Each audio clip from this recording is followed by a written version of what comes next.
we're live. Oh, we're going live. Yay. Okay, guys, welcome to Fertility Talks. I'm your host, Mary Wong, and I'm the founder of Alive Holistic Health Clinic, author of Pathways to Pregnancy, acupuncturist, and your fertility strategist. And today I am so honored to have with us Zuzana Drakul. And I have to say, you're on your vacation and taking time out to speak to all the people that will be watching this. So I really want to thank you.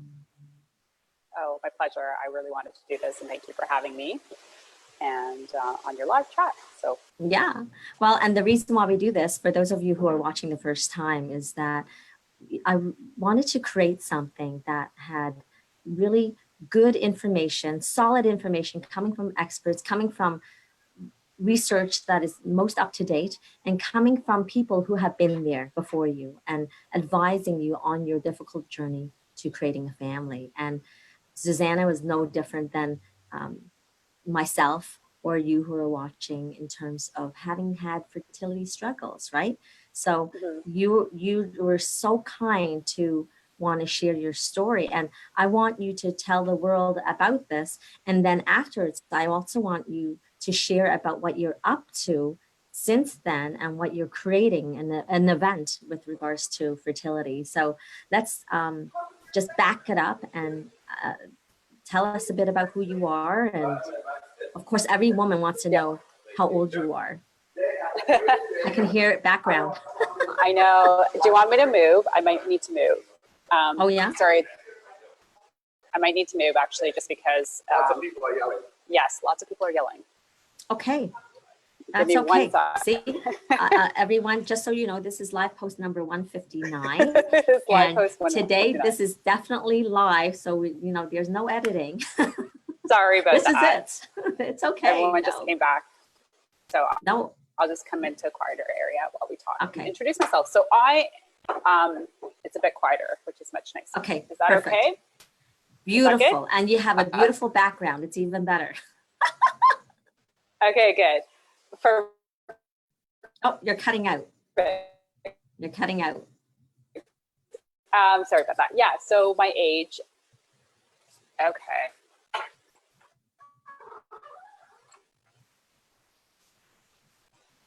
So is that better? I have to be in the kitchen for the internet, unfortunately. So. Oh, okay. Yeah, that's fine. Let me see if we can do it here. If I still get internet. I'm sorry.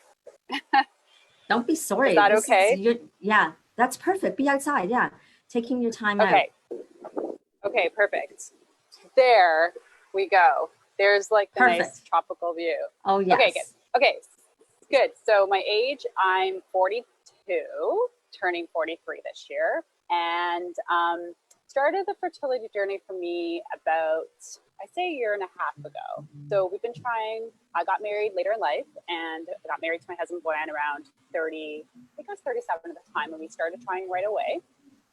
And we just couldn't make it happen. So went to the doctor after 6 months, as most of them tell you to do, and she referred us to Create Fertility. We actually went to the fertility clinic and met with Dr. Ari Baratz, and we said, nope, we're not going to do it yet. Oh, wait, you're cutting out. So you're going to try naturally. Hold on it. Yeah, so we actually put, after the discussion with his consultation, we're like, you know what, let's keep on trying naturally and see what happens. We were like really hesitant to do fertility at the time. We've always said we want to do naturally. So it was like, for us, a bit, I don't know, just like we had it in our head, we wanted to do naturally, and it was better that way. But we took a 6-month break and then decided, okay, nothing's happening, and we came back. Right. In the meantime, I was doing supplements and actually acupuncture with someone else and trying to get it naturally done, and nothing was happening. So we're like, okay, let's go back to the clinic. We did IUI originally, nothing happened, and then we went into the world of IVF. So did our first round, and I didn't know at the time, and this was the one big thing, and I think I spoke to you about this during the time. Everyone's like, you have to do acupuncture, you have to do acupuncture, and I go to therapy, so I thought it'd be really easy to do my acupuncture up north in King City, but it actually put a lot of stress and strain on myself because I didn't realize how much acupuncture you have to do, how much support you have to have when you're doing IVF through that. So that even stressed me out even more. So the other thing was batching. Yeah, it just super stressed me out because I was like, I could drive. How long was your commute? It was like an hour. So we live in Toronto, and I was going to Pink City to do acupuncture, which is, I was like, oh, I'll make it easier for myself, but I actually didn't. So I was like, oh, I'll kill two birds with one stone. But I realized you have to go every other day, or depending on your diagnosis or whatever's going on, every day. And so then Dr. Bratz is like, let's do batching. I've never heard of batching. So for anybody that doesn't know about batching, it's basically, we could talk about that. I don't know if you talked about it in your previous talks.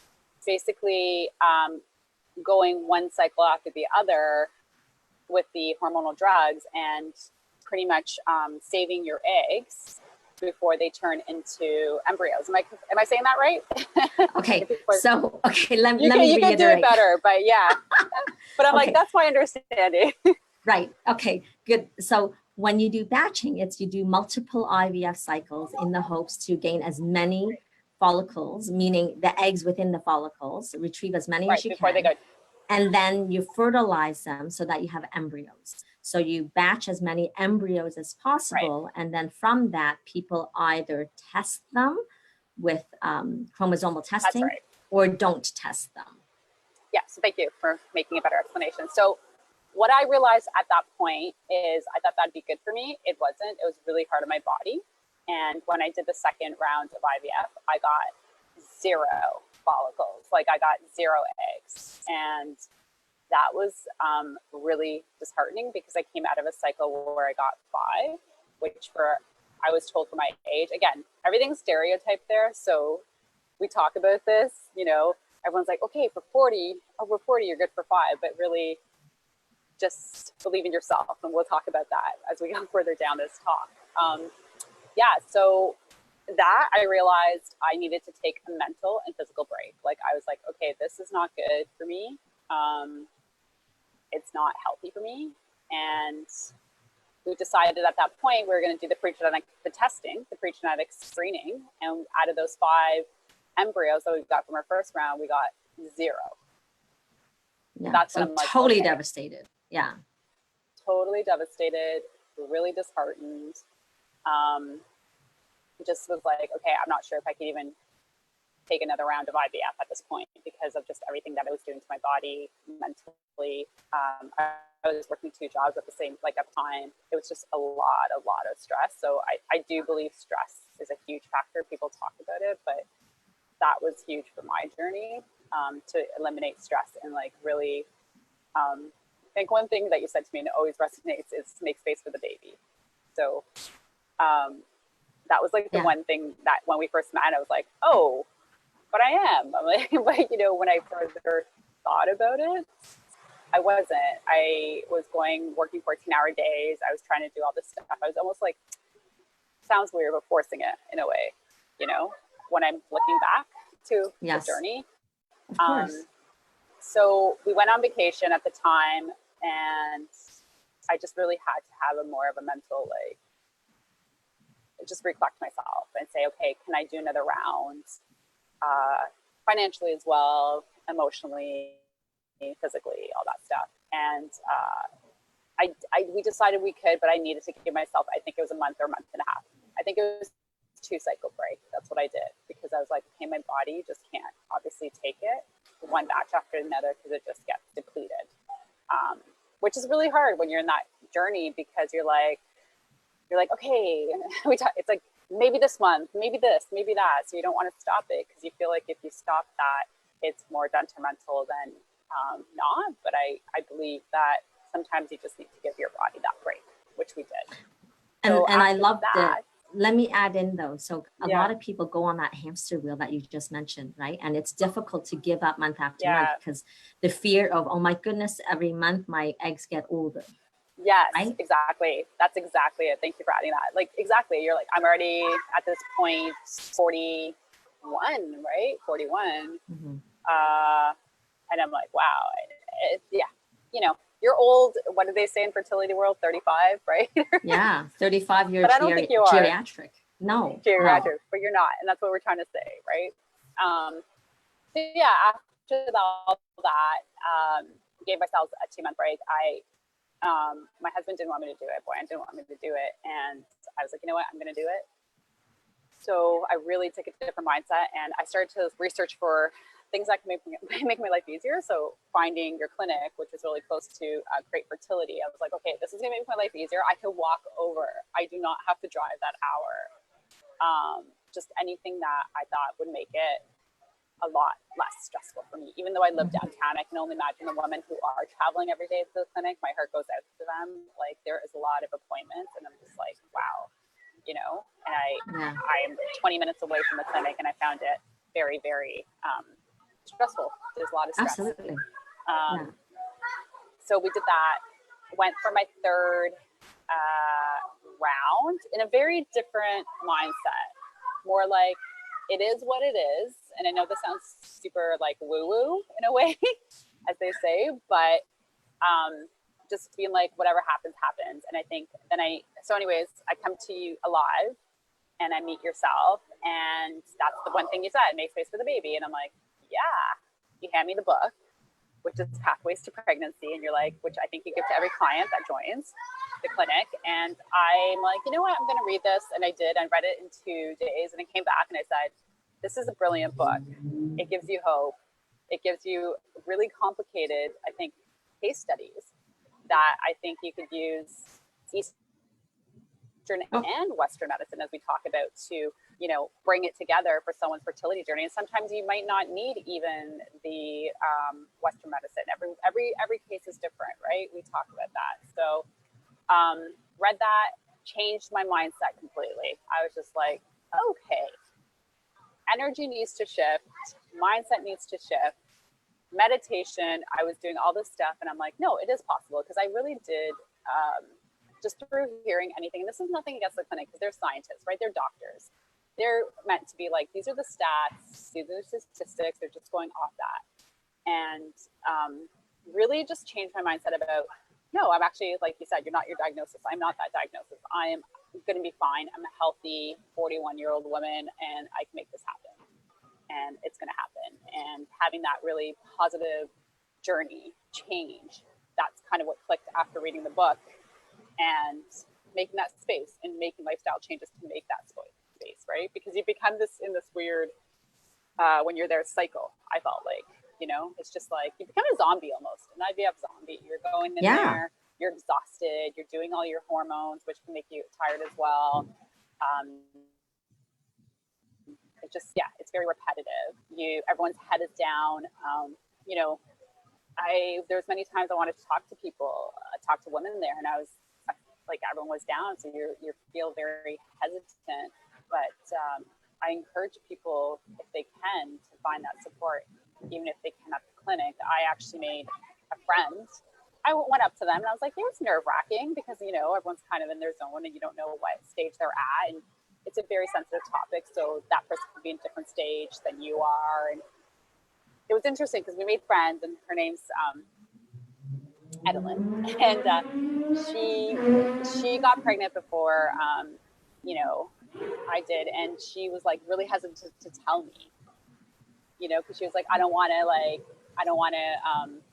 upset your journey or anything. And it's like, no, I'm happy. Like, we should be telling each other, because this is our support, our hope. It gives you, you know, reasons for it's working. They're women and it's happening. So it's been nice. Like, we need support.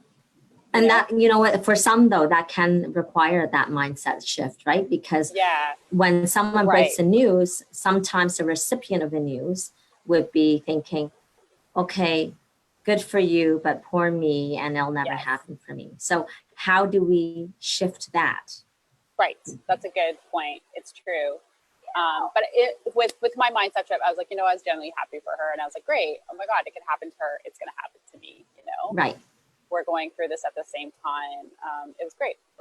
So I don't know, there's like as we talk about, the reason for support is there's very dark and stormy moments. You know, you have a lot of self-doubt. My body's rejecting me. Just dark, right? Why?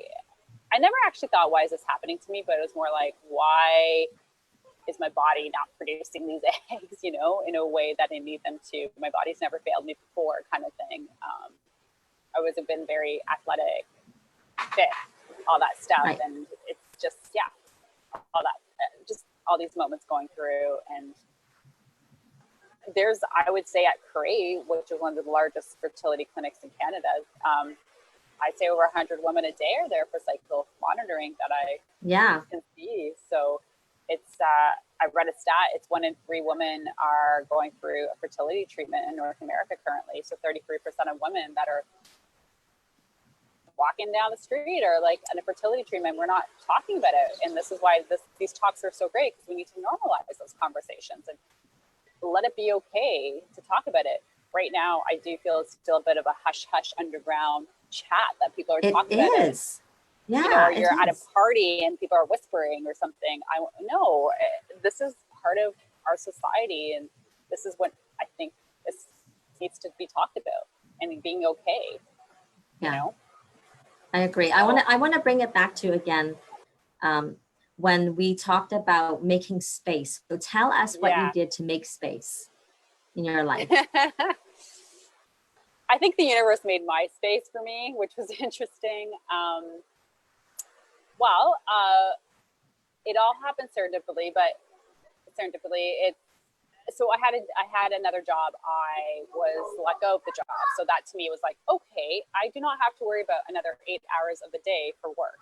So really being okay with that. And I think because for me, making space, that mindset change happened to make that happen, because I was like, I can no longer be working 14-hour days.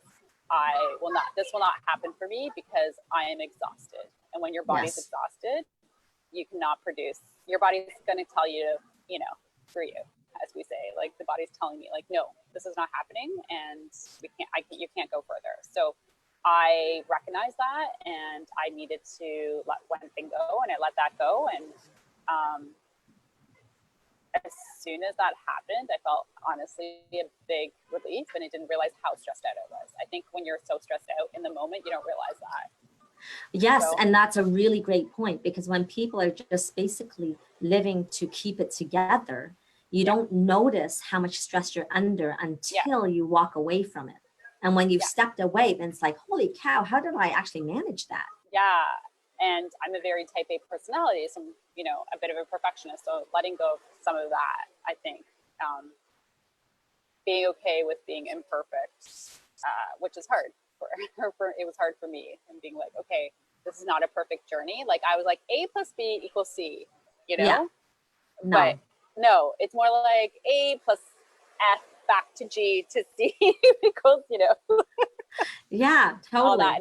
And I think that was part of it, just to recognize that it's okay to do it that way versus like a linear line. And like in my head, I remember this. Okay, I'm like, I'm gonna go to the IVF. Okay, so we're starting April, then I'll be pregnant by like June. Like I had a whole timeline, and of course, letting go of that timeline was really you have to let go of it, because I think someone said it, the more you try with it, the harder it is, I think, with IVF. Which in the moment you're like, how? What are you talking about? But that just, you're gonna have to make space for your baby when it's here. So that's kind of how it resonated with me, that I have to make space for me now. Starting now, like having the baby there right now. Yes. Yeah. Awesome. Yeah. So if there is one thing that you want to, one thing more that you want to say to women trying to go through this right now, what would that be as your word of advice? As I said before, we give women hope. Again, we talk about this, you're not your diagnosis. Don't worry about your age. Worry more about just having the mental space for it. That's what I say. And having that support system and having a safe space to talk about it. not feeling weird or hush hush or underground. Oh my gosh, no, it's normal. 33% of women are going through fertility treatment. And so that's new for me. When I would love to hear where you found that stats. About 33% is insane. Yeah. That's insane. It is. It was the Palm Research Institute. So I'll send you that article. But that's when I was doing my blog I would love post. To hear that. I was like, I wanted to know that stat because I can only see it increasing as we go. Yes, because in our stats, traditionally we say 1 in 6 in a lifetime, right? So it's if you look at any woman, it's 1 in 6 are currently having issues, will one day, or have had issues. But so I would like to see your it's according stats. Yeah, it's in 2000 for sure. 2018. It was so 2018. Yeah. Well, yeah, that's relevant. So I'd like to see that.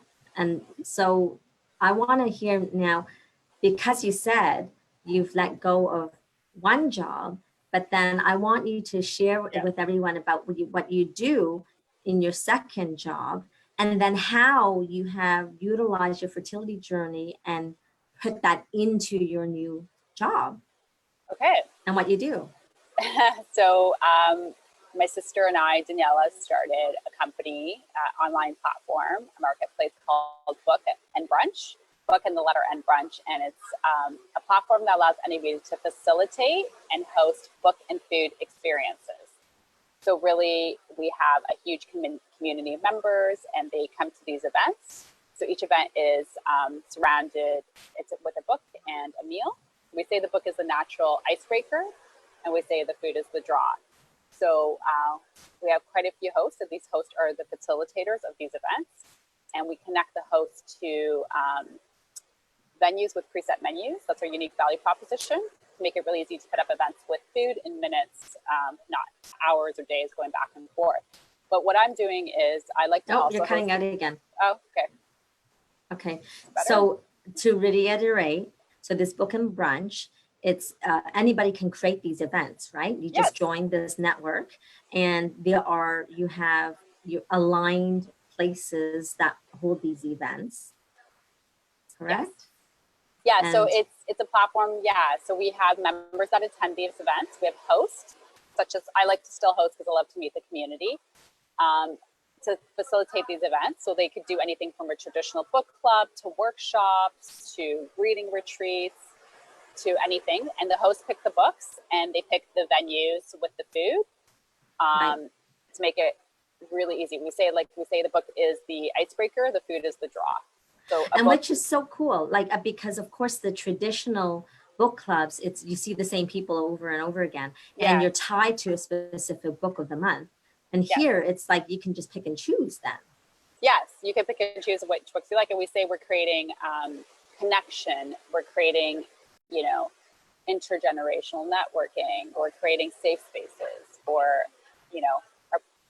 it is mostly women, but we welcome males as well, our demographic right now. But so one of the events I wanted to do to help, as I said, to really normalize the conversation about fertility treatments is we're doing a fertility book event with Pathways to Pregnancy, because it is one of the best books I read last year, and it has changed my my course, right? My direction in life. So, and my mindset about it.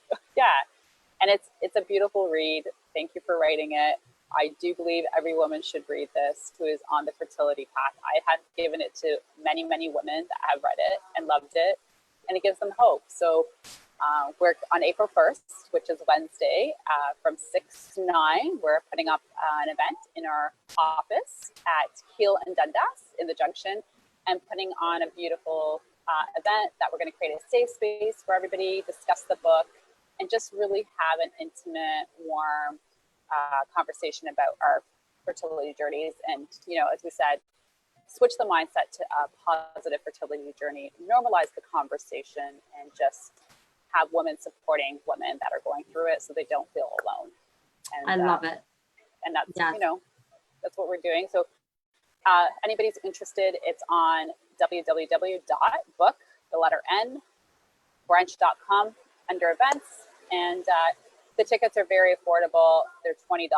We're just having non-alcoholic drinks and food, and just really just want women to come out to talk about their journey, for you to talk about it. You're going to be there, which is great. And yeah, thank you for inviting me. Yeah, absolutely. Yeah. Of course I will come. Yeah.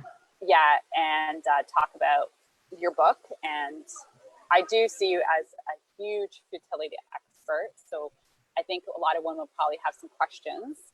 And we're also going to be joined by Dr. Baratz, where I think we're going to merge the Eastern and Western medicine together, which is a great, great way for women to, support it. It's awesome. And then so this is an opportunity for women to ask questions if they want. If they feel comfortable. And we're going to have other, we have members in our community that have gone through the IVF journey that are going to share their stories, and just make it really, really a safe space for these women to chat about anything they need, or to listen, or just to be there and feel supported. So, and I love, and thank you for doing this, because, this is what propelled me to write my book, right? Because as a person who had been going through fertility issues myself, every day I saw women, right, in their most deepest, darkest hole, and then transform into their ability to receive life. And so I felt honored and privileged to witness that. And I thought, gosh, like not many people have that ability to see this.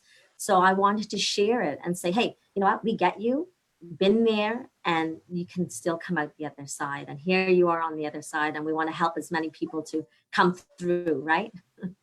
Exactly. And as you said, you've gone through the journey yourself. So it's nice. Like the woman will be able to relate, right, to both. And just everyone's had a different path. Everyone's had a different journey.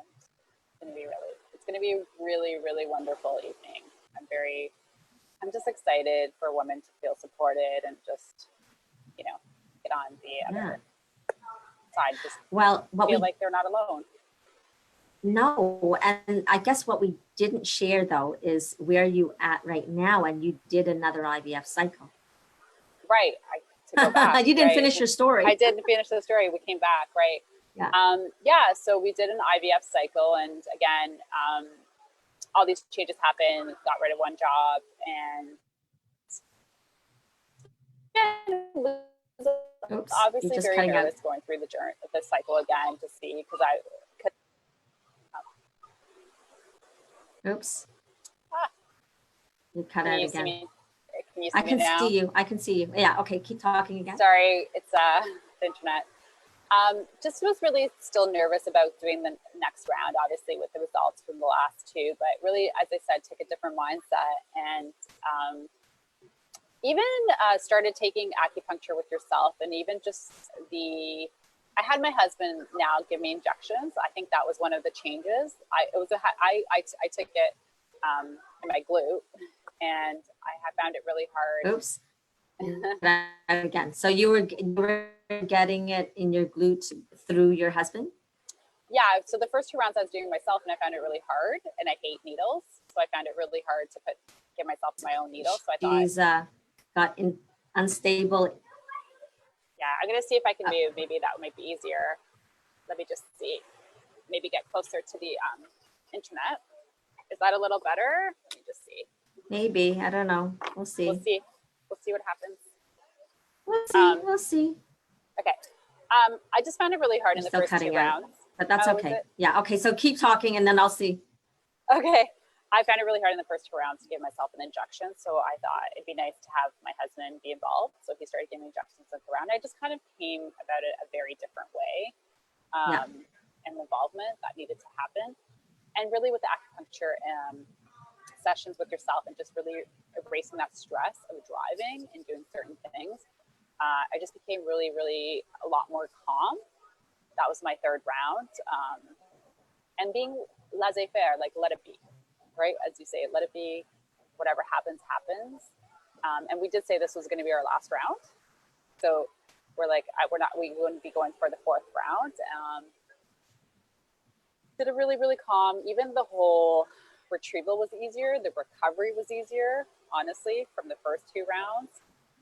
Recovered in like a day, and then again gave myself a break. So we got the embryo results, and we got 7. That was the So best way one. better than any of the other ones. Oh Yeah. my gosh, yeah, and I think it has to do a lot with like the stress. I think for me, it goes back to the stress and just really removing it for myself. And it's easy to say, yeah, I've removed it, but it's really walking the walk, right? And doing that for yourself. And then again, I gave myself another break, a detox break before the transfer. And you and I worked together, and I was like, you know what? I need to really make sure my body's ready for this. So another 2-month break. So imagine that's 4 months in the IVF cycle. So a lot of, because I was like, I don't think it's healthy for my body right now to get this transfer, and I wanted to be in the best state. So I did that, cleansed it out, and we did the transfer. So did the transfer in December, and here I am, 4 months pregnant. So that was huge. And it was, I couldn't believe it, because, you still have the, still have those chats with yourself. You still have those chats of like, is this for real? Is this happening?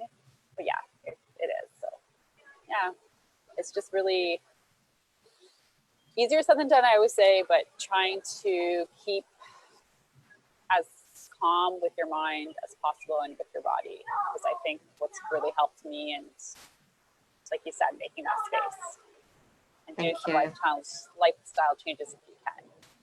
So yeah, absolutely. So I love it, and thank you for sharing your story. And I just want to add in, I hadn't seen a patient in a long time, and with her, she said that she was basically going to go into menopause.